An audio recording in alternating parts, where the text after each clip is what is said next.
who's the coach at UCLA, the Wizard of Westwood? You remember? John Wooden, right? There we go. Yes. There.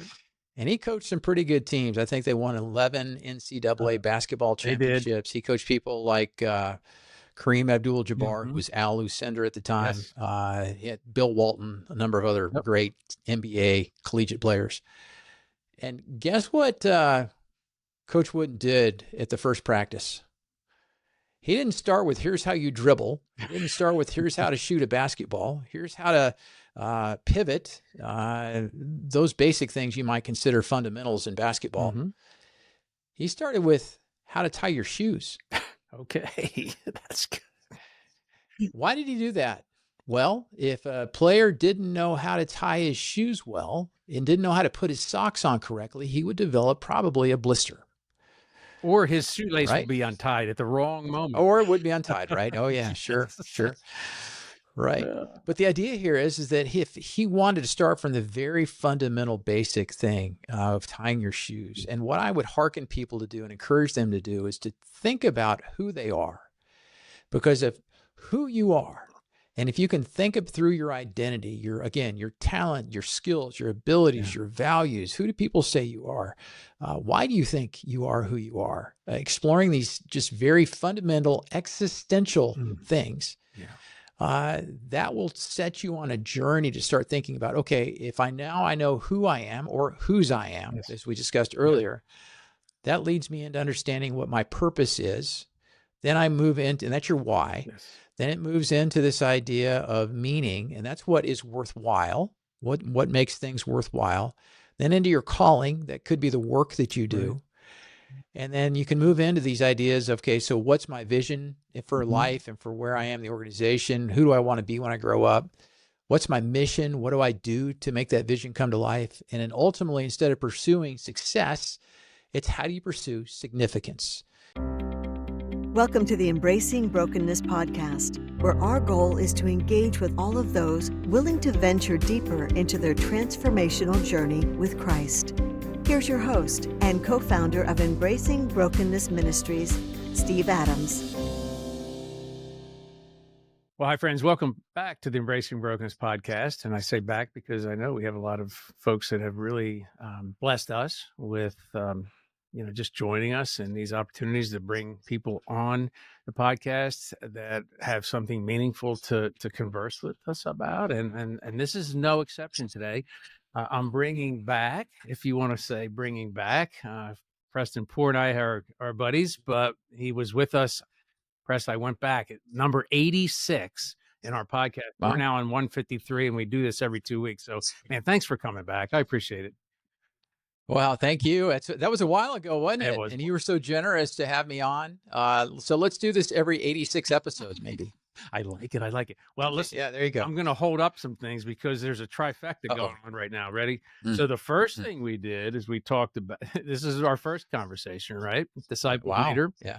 But this was a predecessor to that, which is 20 days to sound decision making. I know. That's the first time I've seen that actually in hardback or a copy. There was a Kindle, 21 days. So, Steve, you were revealing the first ever. I haven't seen it yet. So I excited about that. And tagged that thing. I grabbed it on Amazon. You might have saw one tick up on book sales last week. Thank you. Yeah, that's right.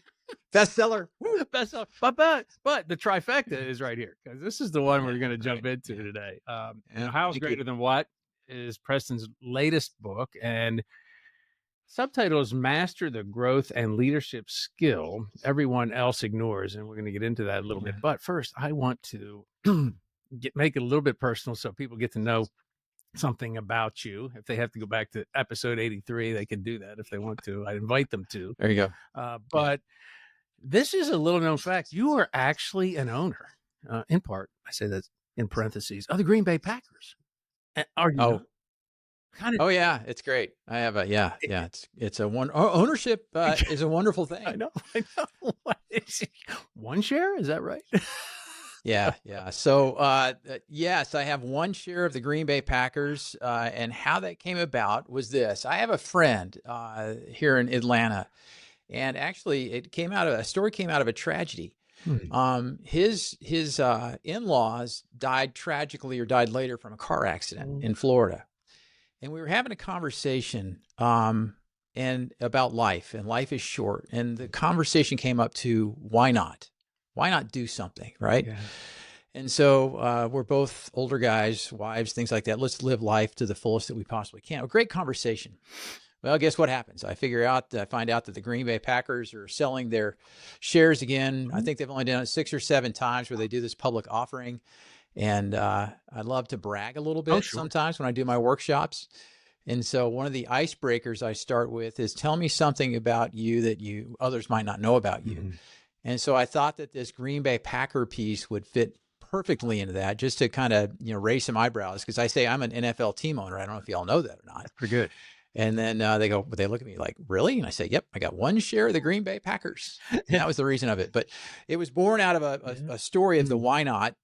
It was $300. There's a lot of people out there that own these shares, but I got a certificate, and that's where that is. So wait, so are you able to sell your share? No, can't sell your share. I think I can pass it on to my kids. All right. I don't get any benefits for free tickets. I don't get a suite, nothing. I've never been to Green Bay, Wisconsin. Oh my I'm not sure I ever want to go, especially the cold. I lived in Wisconsin for a year years ago, but so no offense to Green Bay Packer fans. Love you. I'm like you. I own a share if you're a Green Bay Packer fan, and that's good. So that's just fun. So my son-in-law is an absolute Green Bay Packer fanatic, and that's odd because he lives in Denver, Colorado, which I know you are. You were out there in Colorado for a bit, and we're a Denver Broncos fan. Which before we pressed record, we had this little, this is going to be a couple weeks from now, and I know as a Philadelphia Eagles fan, you want to tell me about that because it was rough sailing here early in the season. Well, you know what? You hate to win a game on a call, referee call. There's some controversy in the game, but things break either way for teams. They do. And I've been like you've been Eagles fan. I've been a Broncos fan since I've been a kid, and Elway was my childhood hero. So fun to see the resurgence of the team a little bit, the enthusiasm. It is. I heard Sean Payton say that the jubilance around that victory over the Eagles was almost like a Super Bowl field win. And then the reporter asked Sean Payton this. He goes, "What do you think about that?" And he goes, "You know what? The Bronco fans have been down for so long. Mm-hmm. They need something like this. We need to build momentum. I'm great with that." I thought that was a really good leadership answer. A great leadership answer. Of course, I got texts from people that I know in Colorado, pretty like bing, bing. And I said, "What took you so long?" One of them came the next morning, So it's okay. That's a great observation because we learn a little bit something from everything. Good job. That's a good job. Right. Now, the fact that you're a Braves fan and the Phillies are still playing, I won't mention that. But but by now, by the time this is actually on air, we will know the fate of our Philadelphia Phillies in this playoff. Yeah, LA. But anyway, a little bit about us, that's kind of where we land. But you know what the fun thing is, Steve? You and I met virtually. We still haven't met in person. No, actually, but all these years. Yeah, ago. But we will, and I hope we do. And we'll go to a Phillies game together. Absolutely.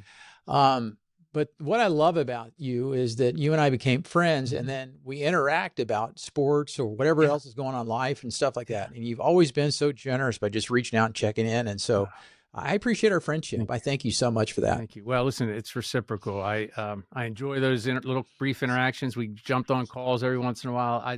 That's what life's about, man. Connecting. I think there's just a synergy that I've found. And when God says, "Hey, puts a pinpoint on a relationship that's meaningful," I take it seriously, and I know you do too. So thanks. It doesn't take much just to check in once in a while. So I appreciate it. That's right. And here we are. Look, man, I'm now. So I have a little bias because you did ask me to endorse your book. That's right. Right. And I'm on full disclosure on the launch team. Mm-hmm. Thank you. Yeah, this is part of the launch. This is part of the launch. Come on now. We got to come on, people. Get it. I got mine. I think that was my last post. Great. So thank you. But thank you. Let's get into it a little bit. So I think, the title in of itself, I remember just reading the kind of the manuscript early on and some of your, and you've been laboring on this for a little while. It's a lot of work to write a book. People don't realize that sometimes and what goes into it because there's a constantly changing environment. You go back, oh, wait, do I got to update this? Do I add that? Do I do this right? But the title, it's not just what you're saying. It's not just what you do as a leader, but how you do it that defines impact, right? So I'm just curious because there's so many leadership books out there, and that focus on the strategies and the systems and all of the performance hacks, all of that kind of stuff. Why do you feel compelled to write about the overlooked how? Yeah. So I think, thank you. Great question. I think it's, Steve, one, it's a point of differentiation. Okay. It's funny, the guy that I'm working with to help me write the book said that, I thought I'd read all of the leadership books that are out there and understood it and got the concepts. But when I read this, it rocked my world. Yeah. And what we're trying to do is get people to understand that form happens before function. Okay. And so your character shaping, you're developing your values that you have, who you are as a person, are really the foundation, the root of who you are. And if you get those things right, then that tree that grows, that house that is built will be positive and the results will be there. If you are lacking character, you don't have the right or positive values, the morals, the virtues, and your motives aren't correct, then the outcome over time will not bear the fruit that you might hope it does. Yeah. And so that's why I thought it was so important is let's go back and let's people, and it's kind of funny. And you read this in the book and you were part of the discussion around this, but I poke fun at Simon Sinek. Yes. Nothing wrong with what Simon Sinek says. He's got some great stuff out there, but he says, start with why. He's got this great mantra that's out there. Everybody gets that. Everybody's talking about purpose. My question is, what if you peel back and go back a level and start with who you are first? And then build into your why, and then your meaning, and then your vision and mission and significance. I've got this model together on that, but it's a long way to say that I think that we were starting at the wrong place from a leadership perspective. And then I wanted to show how if you start there, then how that pulls through and impacts your leadership capability, your skill development in it. And that's why everybody ignores it. Right. They don't deal with the identity piece first as they go through it. Well, you nailed it because, and I actually have a quote here.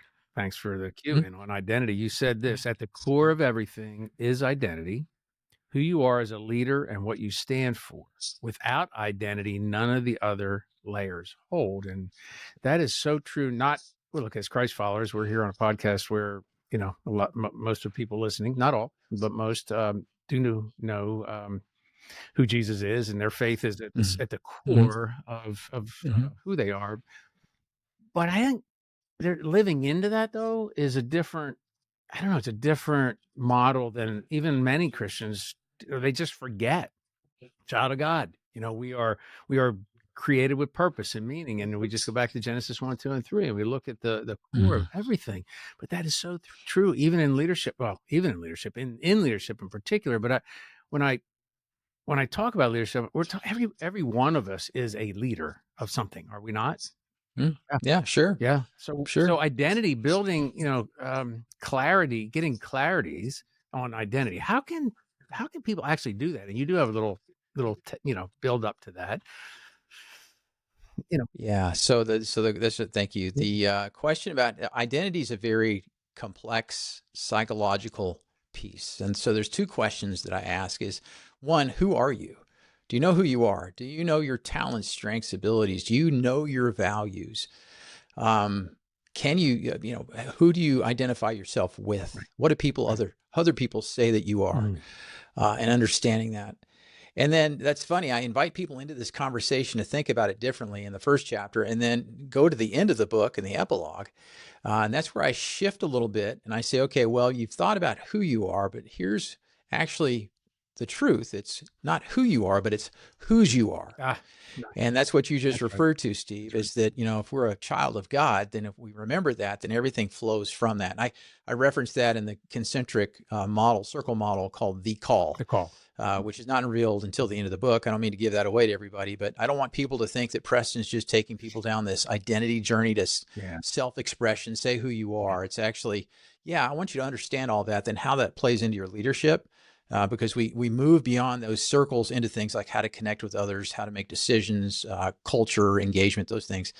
But at the end of that, it's this exploration about, okay, so beyond just who I think I am, what does the Bible say that, and who does God say that I am? Right. And when you make that connection, that starts things on a totally different path than it does just the secular path of saying, this is who I say I am. Well, and in doing that, I mean, that's, gosh, if, the greatest commandments, what Jesus tells us to do is first to love the Lord, our God, with all our heart, soul, strength, and love others as we would even ourselves. So when you do that in leadership, and we've seen some bad examples, he can, in both our careers, I'm sure of someone who is always in it for themselves, and of course, using people is never the answer. And you have story after story from your experience with Coca-Cola Company and the Hershey family, and so, one of the things that as we're talking about this, I guess I would say integrity, and you talk a lot about integrity too, right? We get into that. And the importance of it, and character as the foundation of leadership. Why do you think leaders struggle with that gap between competency and character? What do you think is going on there? Maybe you have a personal story or something you would like to share even. Yeah. So first, my mind goes to one of my mentors that I first, through reading, he became my mentor. And then I recently gotten to know him and interview him on my podcast. Okay. His name is Jim Kouzes with the Leadership Challenge. Okay. And he and Barry Posner wrote this book that sold 3.5 million copies. And I actually reached out to Jim one day and just said, hey, I love what you're doing. You got a chance to chat? And he said, yeah. He wrote back and said, awesome. Yeah, when do you want to do it? Right. Yep. But in that Leadership Challenge, he says that credibility is the foundation of leadership. Credibility. So what's credibility made up of? Well, it's competency and character, right? And so you become credible in somebody's eyes as a leader if you can do what you say you're going to do. You have the skill sets, et cetera. And then the character, the way you go about that. Is it full of, or can you be trusted? Those types of things. And so when you say that, I first think about that statement that I learned from Kouzes and Posner all those years ago in that book. It's funny, when I was writing this book, my developmental editor, I said, I want to write something on integrity. He goes, oh, here we go again. Yeah. Another person talking about integrity. What's that look like? Why are you going to write about it? It's kind of funny. Yeah, I started thinking about it. I went out and I just pulled some headlines that were in the day's news. And it was about corruption and all this other stuff, right? Mm-hmm. And so, and I put that in the book and I say, Steve, or I say to the reader, as you read this, you're probably rolling your eyes. Oh, here we go again about integrity. But I mentioned, I say, why do we keep running into it? Why do we keep running into this idea of integrity? And integrity simply is the Leadership Challenge says, do what you say you will do. That's it.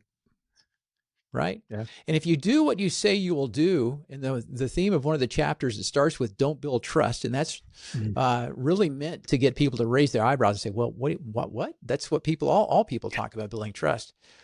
It goes back to starting points. It goes back to saying, okay, if I am integrous, I will build that credibility and people will trust me. Yeah. And so I encourage people to build integrity and based on who you are. And then if that happens, you will become trustworthy and people will trust you. People don't get that, right? Yeah, they don't. Or it's transactional for them. Yeah. But I'm trying to get people to think a little bit, flip the script some and say, if you are integrous, people will trust you. Yeah, that's great. That's a great point. And I think that, look, we're full of examples of people that aren't. You're right. You can pull them at any given day. You open a newspaper. I don't know. Do we still do that? I don't think so. Yeah. Well, Google, right. ChatGPT. Right. Give me the top 3 people that lacked integrity today. Yeah. Right, so. Just make sure our names aren't on there when that scrolls up. Yeah, that's right. But for a leader, somebody listening today, and again, I said leaders are in business, they're in ministry, it's family life.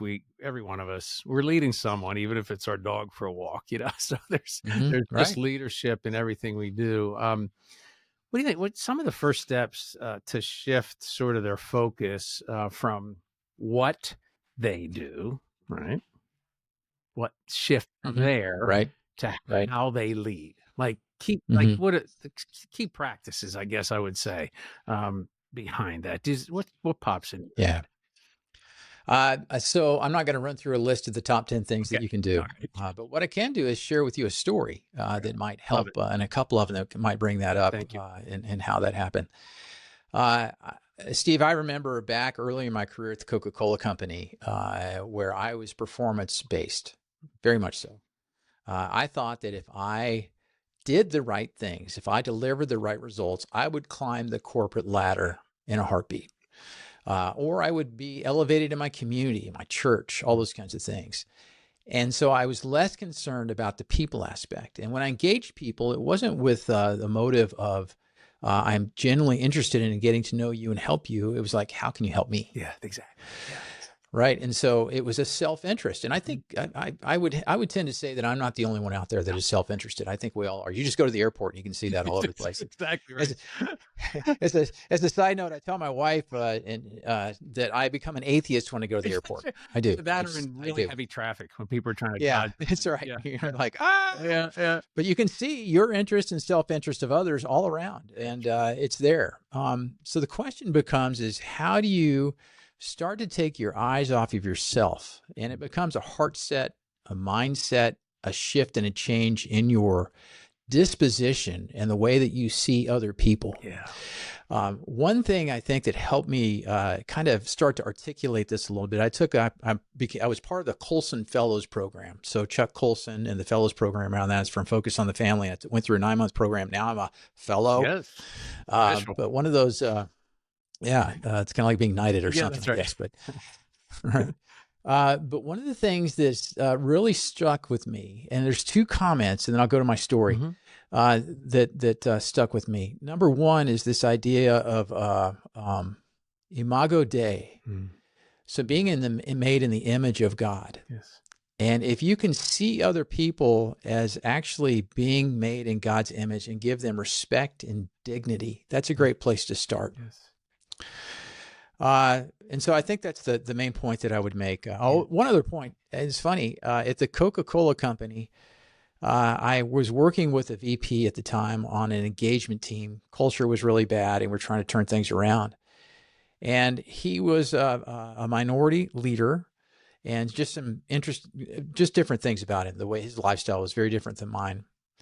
And he looked at me one day and goes, "You know what the most important thing in the workplace is?" And I appreciated him saying this to me. Yeah. It's just dignity and respect. Mm-hmm. So if you can see people made in the image of God and then understand that other people from you, if you could just give them dignity and respect, that's a foundational human relations piece that we often overlook and get from. And so if you want to become a leader that wants to move into the how, that's the leadership part, and away from the what. And I always tell people, Steve, that what matters. It does. You have to deliver results. You do. If you don't, you're going to get kicked off the team quickly, right? You don't throw the ball well, or you're forgetting plays at the line of scrimmage. You don't perform well on a football team. They're going to bench you, right? They're going to end your contract. So you got to deliver results, but it's the how in that, the way you inspire people, you develop them. And so if you have that correct perception of people, the way you treat them, I think that leads you to a few things. How can I help you? I want to develop trust with you, and that I care for you. Yeah. And if you can demonstrate those, because those are the 3 questions that people ask of you. Do you care for me? Can I trust you? Can you help me? If you can do those, then you'll have a tremendous impact in the workplace and working with and through people. Let me go to my story real quick. I was in Knoxville, Tennessee. One story here real quick. No, need it. And I remember... Yeah. Well, I've got a couple more. Okay. Well, we're going to get. I paused there because I have a bunch of things going through my head to try to share with the audience. So I apologize. No, that's good. So I was in Knoxville, Tennessee, a top performer. I had on my desk a sign that said "Performance over People." I had this perspective. I was going to rise in the ranks of the organization. I had become a new manager. I was trying to make my direct reports exactly like me. And thought that I knew how to succeed in the organization, so I will teach you what I know and you'll get there. Right. All kinds of resistance, all kinds of tension. Yeah. And I'll never forget having a conversation with an individual And it got to the point where we were going to get to a performance review and then potentially be put on probation and exited from the organization. January comes along. I'm sitting in my office, conference call on the desk, phone there. My manager's about to come in. I answer the call. The individual is calling in, and I can't even get a word in edgewise or say hello. The first thing I hear is, "Preston, I quit. You're a jerk." Oh, well, yeah, those words, exact words. Those exact words. Nice. Oh. And just literally hung up. I didn't have any. So I go back and I tell my manager about what's happened. And my manager has this long, pregnant pause and says, "Hey, Preston, you're a top performer. You know that. But your people skills, they stink. How you're going about things stink. You need to get it figured out." And I said, "How?" And she said, "I don't care. Just go get it figured out." So I go back to my office, and in the background, Steve, all I heard was, "You're a jerk. You're a jerk. You're a jerk." That was a tipping point for me, that I realized that how I was leading in the organization, how I was managing, how I was coming across as people was going to be self-destructive over time. Yeah. One other story that I'll share with you about this how is greater than what. One of the genesis of it was in Montgomery, Alabama. We did a thing called Sunset Cinema, and you might have read this in the introduction. Absolutely. I was hoping you'd tell this. This is an excellent example. And so Sunset Cinema was my effort as I was organizing marketing events, strategy initiatives in Montgomery, helping our local bottler restore the marketplace, gain back the market share they had. It was a turnaround job, big time. Yeah. And I just come off of winning 2 big awards at Hershey. I was a big-headed salesperson that came in and said, "I'm going to make all this stuff happen." And so I put this, what I considered a pretty good plan together, and I emailed it to everybody. So I emailed it to media, I emailed it to promotions, I emailed it to all the different people executing the plan. Well, guess what? As it came down, and I thought everything would move pretty quickly and it was pretty simple. You just go to Sunset Cinema. You're going to show an outdoor movie. Hopefully you'll have about 500 people there. You'll serve some product, and you'll show a great movie, and then you'll just have some great connections, right? Because when I was at Coke, we sold what we called emotional thirst refreshment. I like that. That's why Coke is at all the stadiums and those places. Yes. You have memories from that. So that's what we're trying to do on a small scale. Well, guess what happened that night? Well, it rained. Oh. Remember, I told you it was an outdoor amphitheater. 50 people showed up. The media didn't run like it was supposed to run. Yeah. The samples that we had set up were the wrong samples, not even linked to the movie. All kinds of different. I even called the media person at home and ripped into her, which was just stupid. And I had all this stuff set up. And then to top it off, guess what beverage is highlighted in the movie that we showed, Remember the Titans? I happen to know, but you can tell. Yeah, it's. Remember, I worked for Coke at the time. It was Pepsi. Exactly. Pepsi. Oops. So we were ambushed by Pepsi, and we didn't even. I didn't even think to do it. The promotions manager didn't think to look at the movie to see all that, and it's just all over the scoreboards and everything in the movie. So Pepsi was cheering. Yes, way to go. Yeah, right. Well, they were part of a major failure too, but that's okay. That's right. So, but the crux and the climax of the story for me was that I had done all this. I'd like to say I took responsibility for it and said, "Hey, this is all my fault. We're going to go and we'll fix it." But I didn't. I blamed everybody else. And the VP that later became my mentor came over to me and he said, pulled me aside and said, "Preston, tell me about what's going on right now." He was just observing all this. And this guy is a former Washington Redskins offensive lineman. So he's a pretty big guy, intense. You respect the guy, certainly. And comes over kind of in a very quiet voice. And I said, "Well, I've done this, this, and this, and this team's done this and done all that. And we had a great plan in place and it just didn't work. And I'm really just upset." And he said something to me that really, I think, is the start of this book and all those years ago. And he said, "Preston, it's not what you did, it's how you did it." Right? So it's not what you did about the planning, the way everything's set up, but it was how you went about leading it, how you interacted with other people. And that was the start of that. Yeah. And so between a couple stories of me having people quit on me, me being being a jerk, which I was, right? And then the other side of that is the way that I was approaching people, the lacking of the leadership.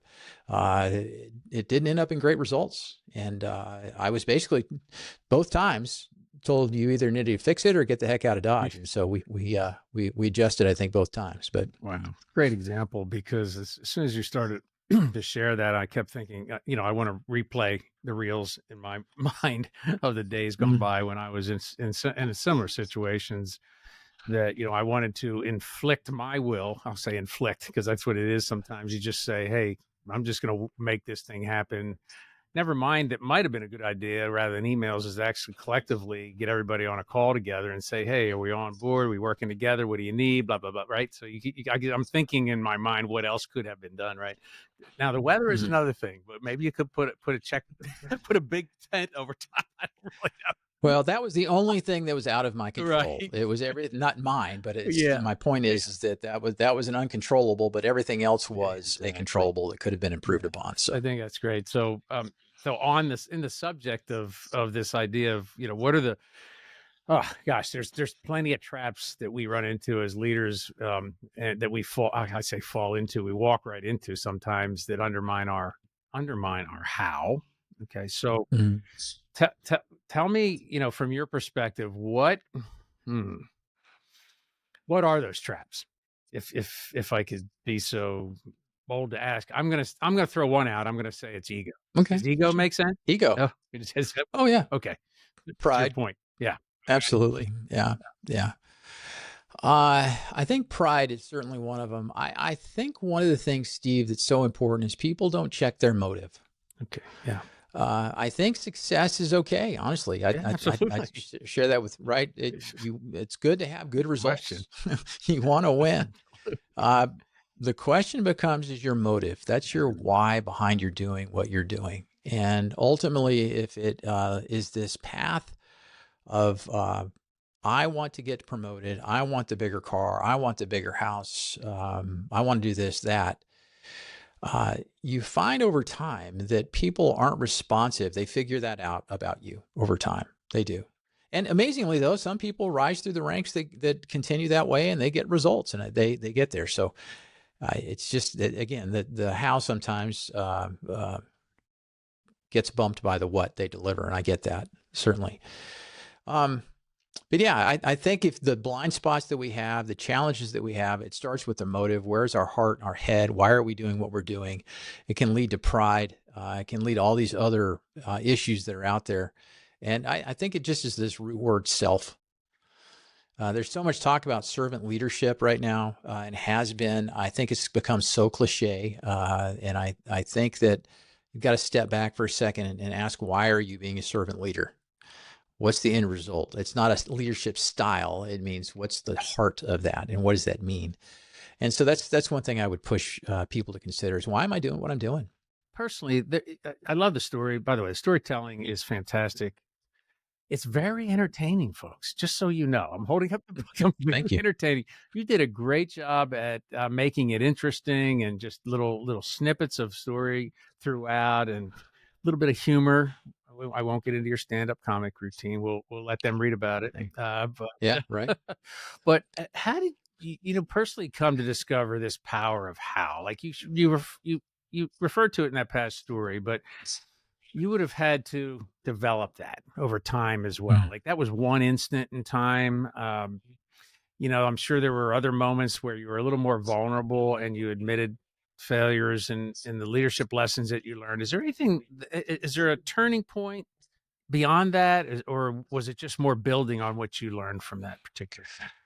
I think it was a progressive building, if you will, from a development perspective. And why do you say that, Press? Well, it's because of this. I think that was the tipping points that I just told you about, with Sunset Cinema, the outdoor movie thing, and then also the associate quitting on me, were catalysts for this journey of change. I tell people that at the Coca-Cola company, if you worked with me for the first 10 years, you probably thought I was a jerk, and you still do. Oh gosh. If you worked with me in the second half of my career there, you hopefully saw a transformation, and you would have seen something different, or you still think I'm a jerk. That's okay. Either way, I'm having fun with it. That's good. But I was because of this change that had happened in me, I was honored 2 times to be leading an engagement team at the Coca-Cola company. The first time was a turnaround job, and we had a bunch of volunteers who were interested in employee engagement, how to drive the culture, and they asked me to lead the team. Nice. And so I always tell people, Steve, the best way to develop leadership skills is to work in a volunteer or nonprofit position where people don't report directly to you. You have to learn your influence skills, how to listen, how to lead, inspire, those types of things. That really refines all that stuff. But it's about how then we approached it. And I had some really good mentors and sponsors that helped me through that. And I saw, and when you read people's comments in these engagement surveys, that if they're honest with them, with the company, you read some tough stuff. Yeah. And you're like, wow, something's not working. What is it that's the differentiator? And it came to this idea around empathy, communication, curiosity, and trying to make the workplace a better place. And so it became a calling of mine, if you will, is to try to how to improve the work environment. Yeah.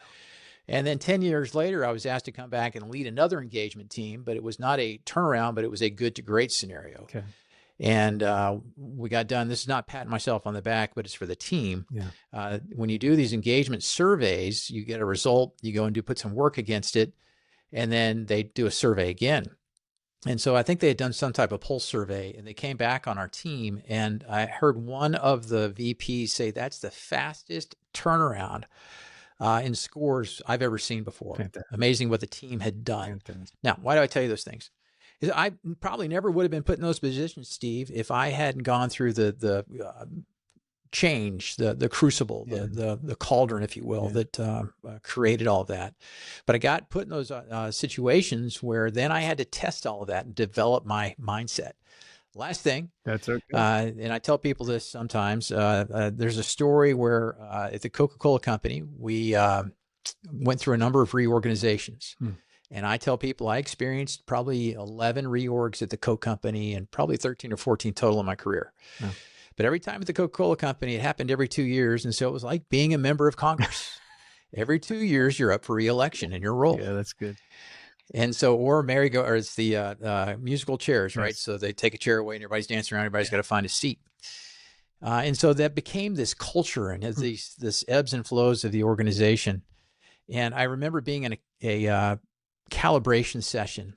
And those are when you are making organizational personnel decisions. And so you have all the leaders around a table. They come and say, okay, here's my person. There's what the blah, blah, blah. And I found that everybody could demonstrate and talk about the results. And then you calibrate, was that great a deal? Was that blah, blah, blah. Yeah.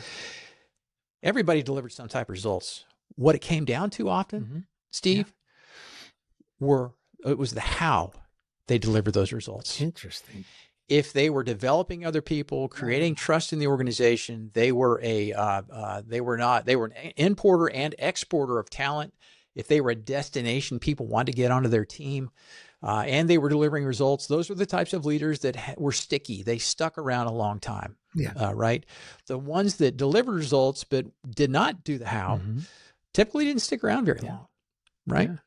So those are the things that shaped and molded in me, and it was over a long period of time, and still a long way to go in terms of learning it. But I found it's a differentiator. If people will start with the how, they'll get a great what. Well, and you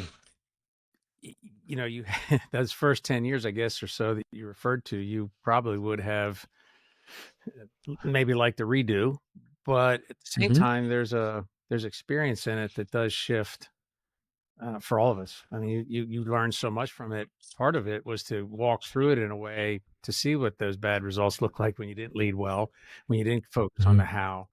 But I think about young people now that are maybe listening to this, let's say even entrepreneurs. And I know there was a family business, right, that you all part of. So you have seen both sides. There's corporate. I happen to take more of the entrepreneurial route in my business career, but I worked for a couple large companies. So I know what it was like in the 80s, trying to claw our way to the top. And we weren't that very respectful.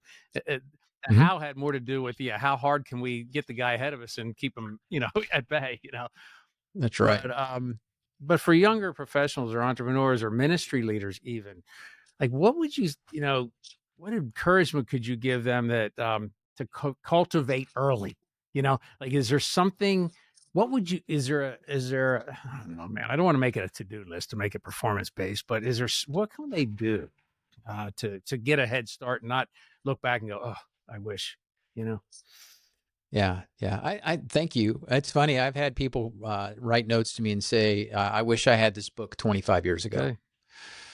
And why is that? Well, it's because it's a different perspective, a different starting point. And starting points matter. A quick story for you again.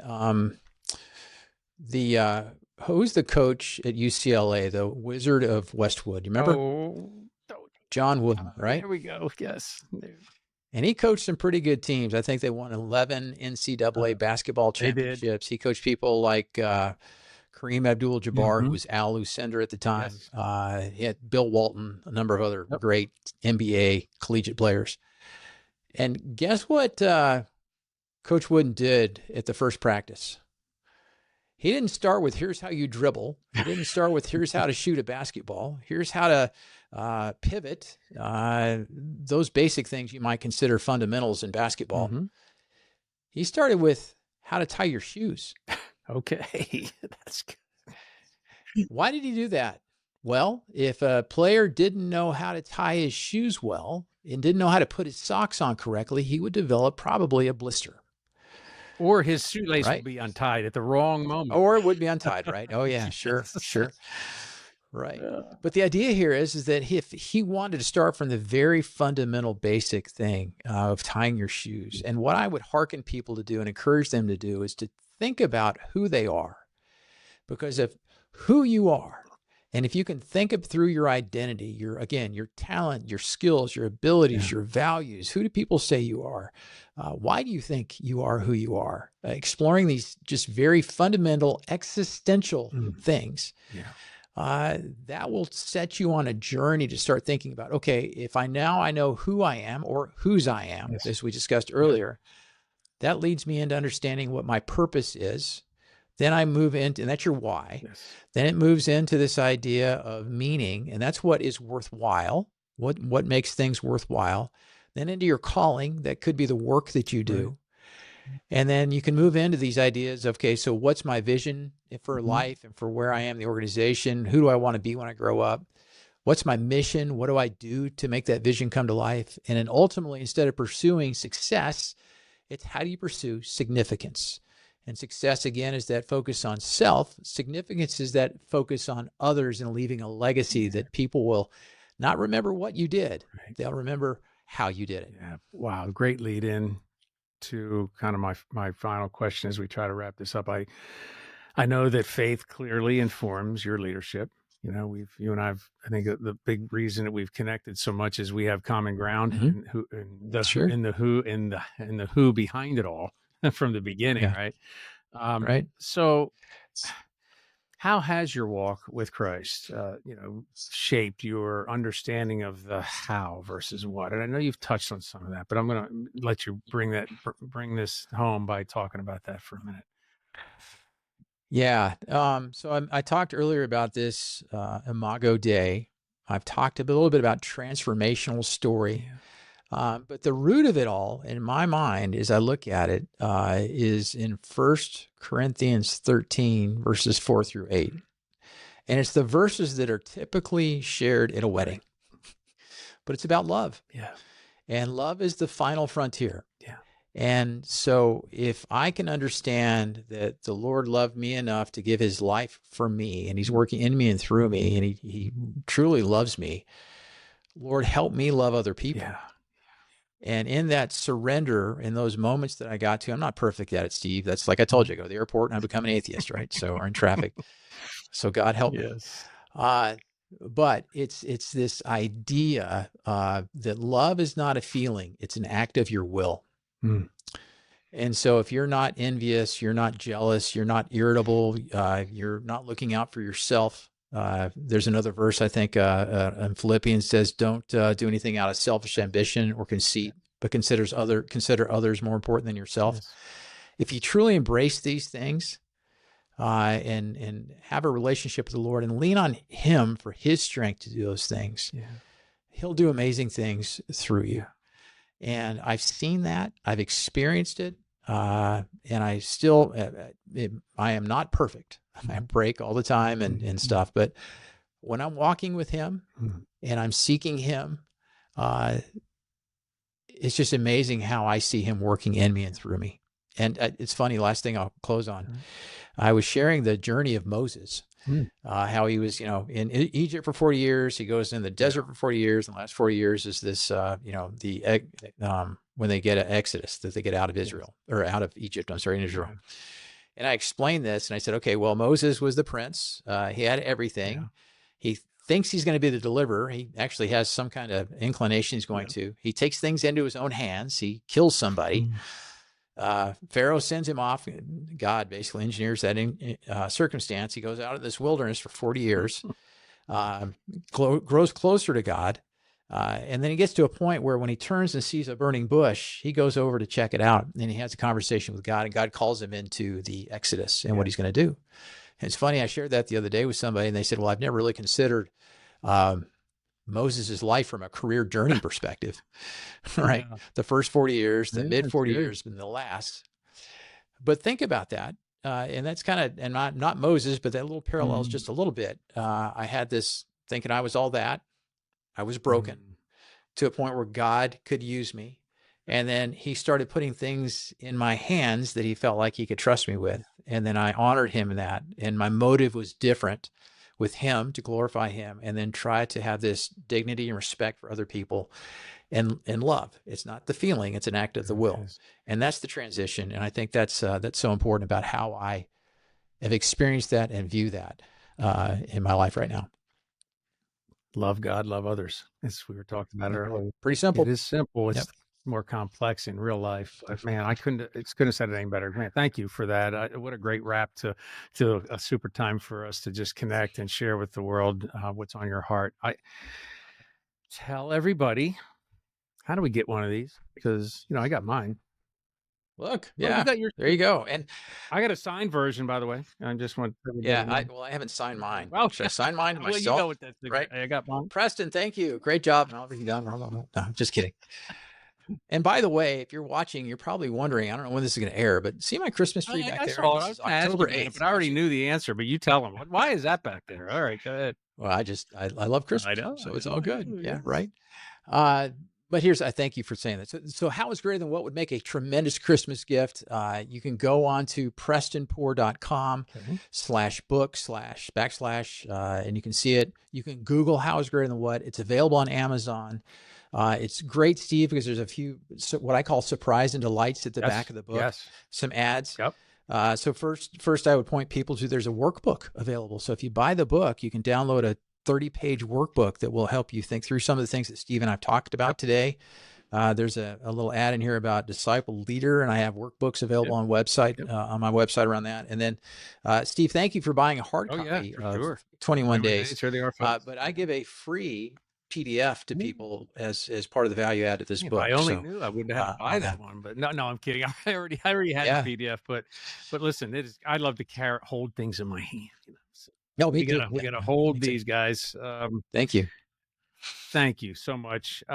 You already tipped us off as to where we can learn more about you, but connect. But you also, you offer a lot of opportunity for people to engage in what you do other than writing books.